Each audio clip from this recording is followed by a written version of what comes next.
Hello there and good afternoon, ladies and gentlemen. This is our 24 World News Program. I'm Abdurrahim Kashur and this is our top headlines.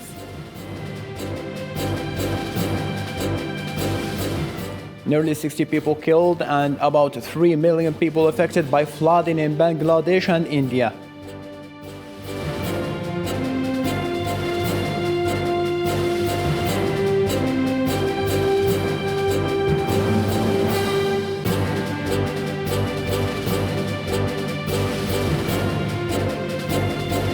President Joe Biden flies Sunday to Japan for the second leg of a trip intended to reinforce U.S. leadership across the Asian continent.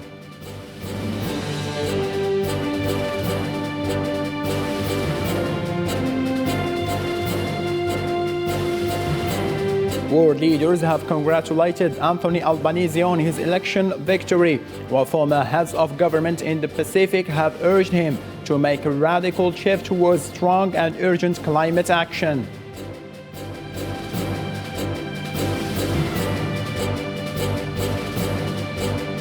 More than 80 cases of monkeypox have been confirmed in at least 12 countries.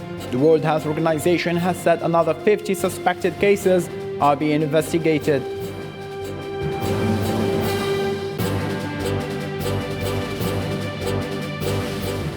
Hello again and welcome. Those were today's top stories. At least 14 killed after drowning in floods in the district of Assam, India, while major rivers in Bangladesh breached their banks, creating the worst flooding in over 2 decades in the country's northeast. Sven Katorian, what follow? 4 people, including 2 children, were confirmed dead in Assam's Kashar and Lakhimpur districts after drowning in floodwaters, bringing the total number of people killed by floods and landslides to 14. In Assam, 9 people have died as a result of floods, while 5 others have died as a result of landslides in various districts. Meanwhile, 7 people have gone missing.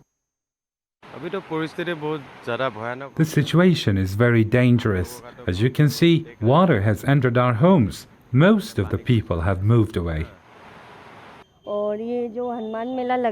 We were here for the fair, but now it is closed. You can see how much water is here.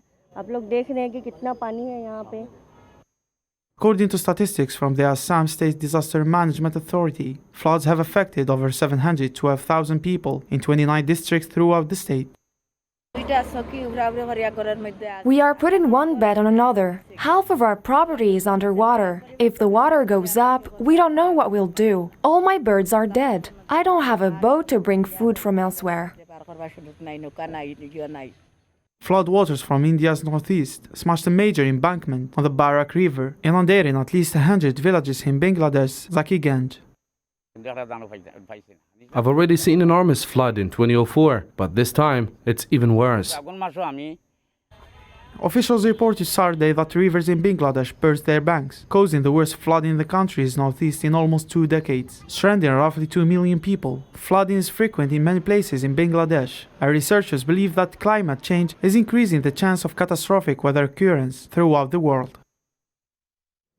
Following a substantial increase in North Korean nuclear tests since the beginning of the year, the leaders of South Korea and the United States have agreed to examine extending the scope and scale of their joint military exercises. Other actions detailed in the statement included a vote to send strategic U.S. military assets to South Korea. Also, U.S. President Joe Biden arrived in Japan on Sunday, starting the second half of his Asian trip. His 3-day visit includes an audience with Japanese Emperor Naruhito, or as it is pronounced in Japanese, Norashinto, a meeting and supper with Prime Minister Fumio Kishida, and an in-person Quad summit with India and Australia's presidents. It's great to be here to announce the more than $10 billion in new investment in American manufacturing. This new commitment of $5 billion for advanced automotive technology and $5.5 billion investment to open a new factory near Savannah, Georgia, is going to create more than 8,000 new American jobs. And thanks to Hyundai, we are being part of this transformative automobile sector and accelerating us on the road where we're going to be handing to the United States of all electric future. And that's what we're shooting for.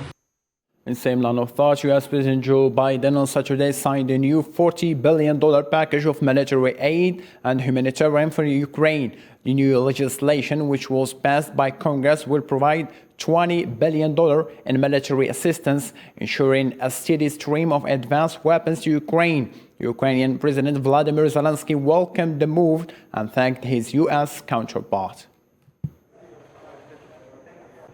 I'm grateful to President Biden for signing the $40 billion support package for Ukraine approved by the Congress. This is a historic contribution to protecting freedom in Europe. Michael Anthony McVall, former U.S. ambassador to Russia, claimed that Washington has been lying to Ukraine about its NATO bid since 2021. During the mock debates, Harvard foreign affairs expert Stephen Walt emphasized that the U.S. was urging Ukraine to join NATO into 2021, despite Russia's misgivings about the defense alliance's eastward expansion. Walt emphasized Moscow's long-standing hostility to NATO expansion, which claims threatens Russia's regional security. Russian military operation in Ukraine continues to take place in the east of the country. Ukrainian President Vladimir Zelensky said that the only way out of this war will be through diplomacy. But the Kremlin spokesman Dmitry Peskov blamed the Ukrainian side of hampering the negotiations process. Nabil Khazini on Watch Follow. While the west of Ukraine seems to become calmer, the eastern part of the country is different. There, the scene of intense fighting is dominant. Russia says the last soldier among many who were under the Azovstal steelworks surrendered. In this hydroelectric power station in the city of Kharkova, long-range high-precision caliber missiles launched from the sea destroyed a large consignment of weapons and military equipment supplied by the United States and European countries. Our region was not affected by any fighting. From the first day of the presence of the Russian army, the security and the defense of installation were organized. Acts of looting, sabotage and provocation were prevented. Such attempts have happened. In Kiev, the Ukrainian President Volodymyr Zelensky, meanwhile, says the war in Ukraine can only be resolved through diplomacy, rejecting any alternative for Ukraine's bid to join the EU. We don't need alternatives to Ukraine's candidacy for the European Union. We don't need such compromises, because believe me, there will be no compromises with Ukraine in Europe. It'll be another compromise between Europe and Russia. I'm absolutely sure. But from Moscow, the Kremlin said Ukraine was showing no willingness to continue peace talks. Negotiations are not progressing, and we note the complete unwillingness of Ukrainian negotiators to continue this process. Back to the east, where the end of fighting in the southern port city of Mariupol has freed up Russian troops for redeployment elsewhere and allowed them to intensify their military operation in the area. Heavy fighting took place in and around Severodonetsk as Russian forces set up efforts to seize the whole of the Luhansk region. Russian military forces continue their military operation in the Ukrainian border as they tighten their grip on the region of Kherson. The two Ukrainian cities of Irpin and Kharkiv started having some kind of relief after the shelling is reducing and citizens started rebuilding the cities. Osama Ayadi has more to tell.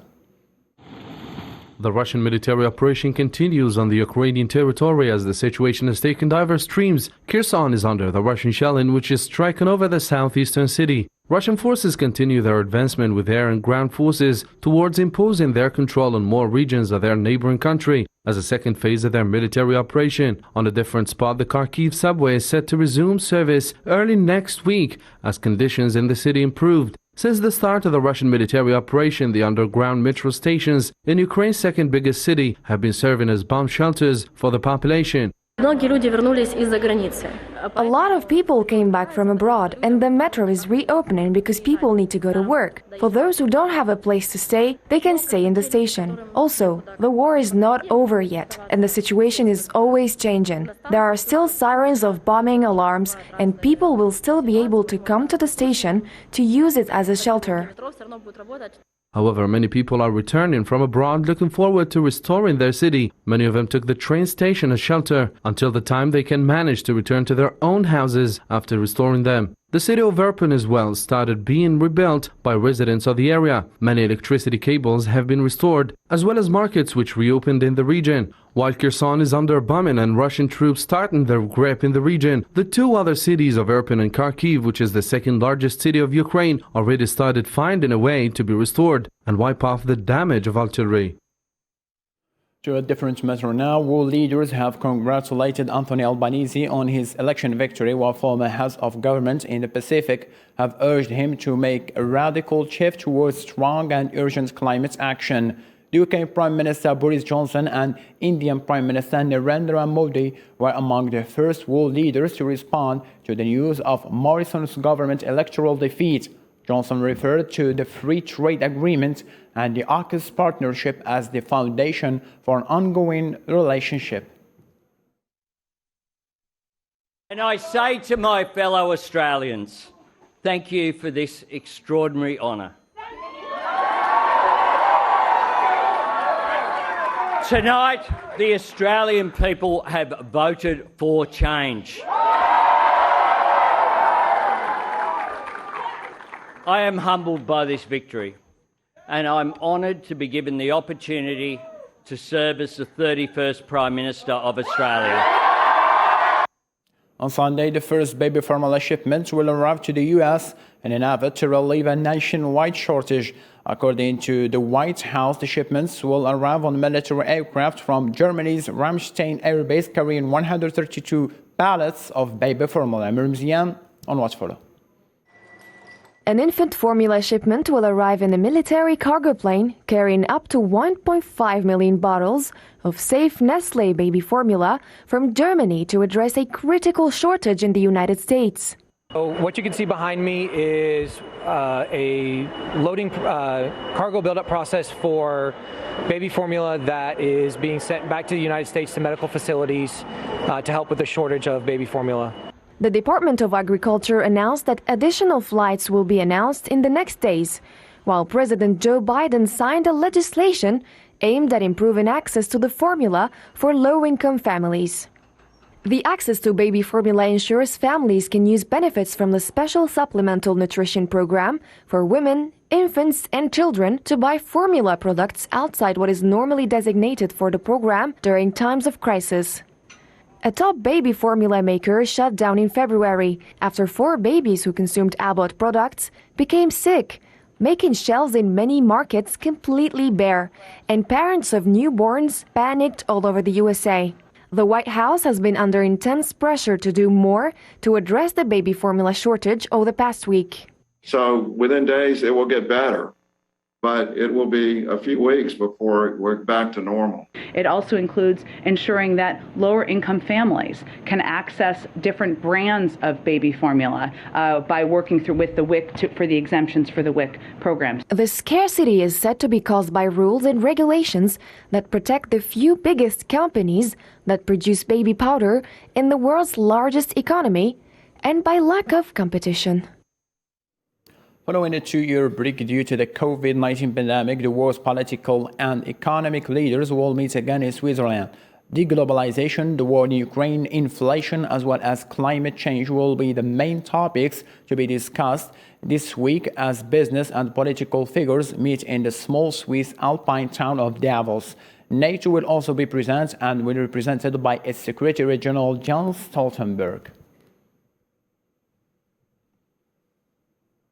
92 laboratory confirmed cases and 28 suspected cases of monkeypox with investigation ongoing have been reported to World Health Organization from 12 countries. However, no deaths have been reported so far. This latter expects the number will be higher in the coming days in countries that are not endemic to the virus. After the outbreak of COVID-19 cases in Shanghai, people in the region slowly started enjoying the ease of restrictions imposed by authorities. Businesses reopened within strict conditions as the number of people allowed to enter shopping markets were limited to 50. However, the population started living some relief after the authorities announced that the transmission of the coronavirus had been cut off at the community level across Shanghai. North Korea has isolated hundreds of thousands of suspected COVID-19 patients daily and urged people with mild symptoms to take willow leaf or honeysuckle tea. The country recorded 2 million people with fever symptoms. Travel between regions has been banned.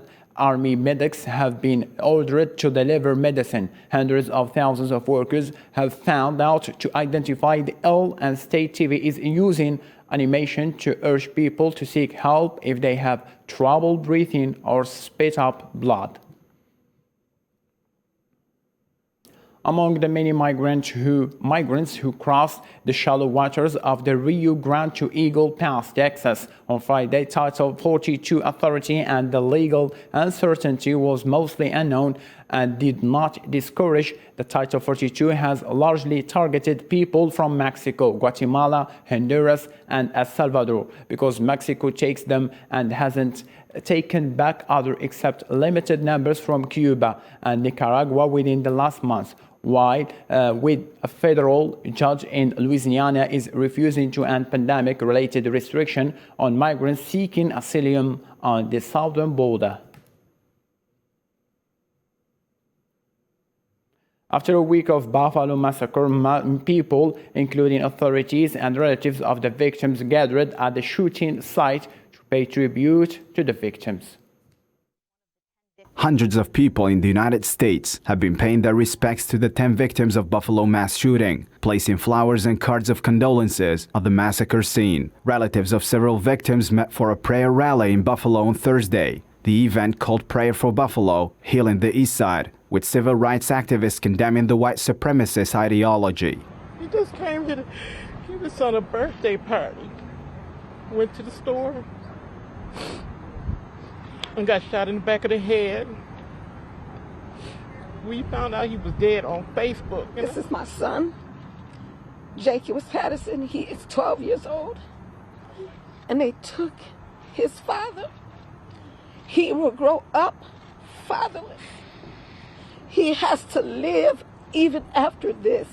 We're not animals. We're human beings. And the world ought to know that. And it's about time America treats us like human beings. Buffalo police sought to reassure residents of their safety on Thursday, following the deadly shooting at the Tops Friendly supermarket. So we're going to remain present here, but as I said, aside from our presence here, we have investigators that are looking into that. We have intelligence detectives from all these agencies that are doing their best to try to root this out. And how we going to replace folks that you were the place they came to? We're not replacing you. We're trying to correct what you've done since you got here. Streets around the supermarket were reopened, and vehicles were allowed to pass by the gunfire site for the first time a week after the incident. According to Gun Violence Archive data, 7,297 people have been killed by guns in the United States since the beginning of the year, and 13,592 people have been injured. A dangerous weather weekend is forecast for much for the lower 48 states as cold front strikes Colorado and southern Wyoming with heavy snow, while potentially record-breaking heat wave pushed toward the northeast, putting more than 100 million Americans at a danger this weekend. The 3,330-meter high volcano in Mountain Etna in Italy has been observed ejecting ash and hot red lava up into the sky and following down the mountain during the night, heading for the Lion Valley. Etna, which lies above the Sicilian town of Catania, often erupts but rarely causes damage and is said to have the oldest documented record of eruption of any volcano, with the first observation dating back to 425 before century. The most recent big eruption was in 1992. The ATP and the WTA has stripped Wimbledon of its ranking points after Russian and Belarusian players were banned from competing at the tournament. Wimbledon will technically be an exhibition event, bringing no ranking boost to the athletes participating, the oldest of the 4 Grand Slam tournaments. With the ride on old roller coaster, Queen Margaret II celebrated for half a century on the Danish throne. Together with the head of the Copenhagen amusement park Tivoli, Suzanne Morskok, and other guests, Queen Margaret II succeeded her father, King Frederick IX, on the throne after he passed away in 1972. For half of a century, she has represented Denmark and she gained her popularity among Danish people. According to UN, severe drought and delayed rains in the Horn of Africa has caused a humanitarian disaster. Delayed rains are exacerbating extreme drought in Kenya's north region of Takona, leaving many villages that hungry and emaciated. Osamayadi. Agricultural workers in the eastern Horn of Africa are preparing for the most severe drought in 40 years, as authorities warn that higher temperatures and less than normal rainfall was recorded by weather agencies in March and April this year.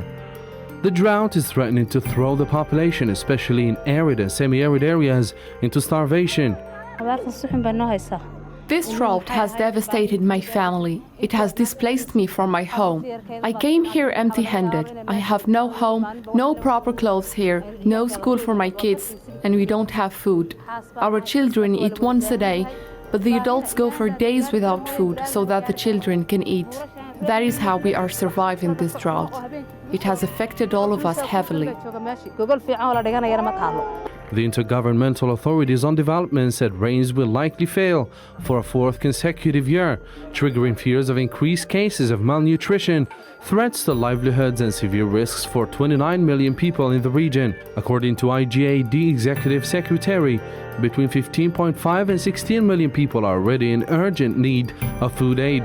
I have 9 children. I had a home and a property just like everyone. I am 9 months pregnant, and if I gave birth tonight, this is where I will be sleeping. Things are tough here. This is where we live. 11 people, and we are in this situation because of the drought. The issue of drought and famine have become a recurring event in the region.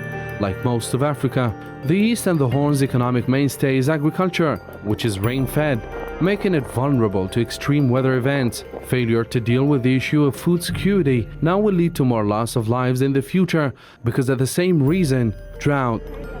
Approximately 1.4 million children under 5 in the Horn of Africa are vulnerable to acute malnutrition.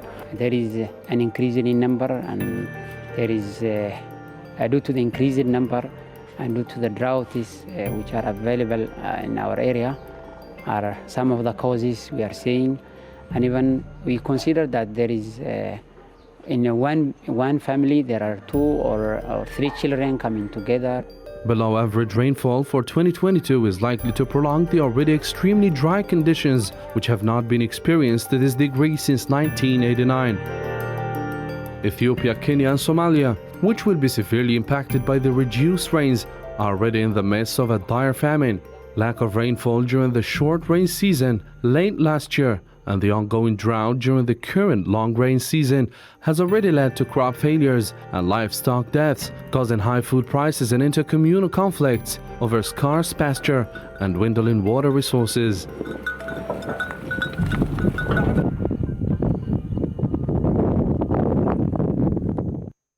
With this drought news on the Horn of Africa, we come to an end for our news. Thank you so much for being with us. Take care of yourself and have a blessed evening.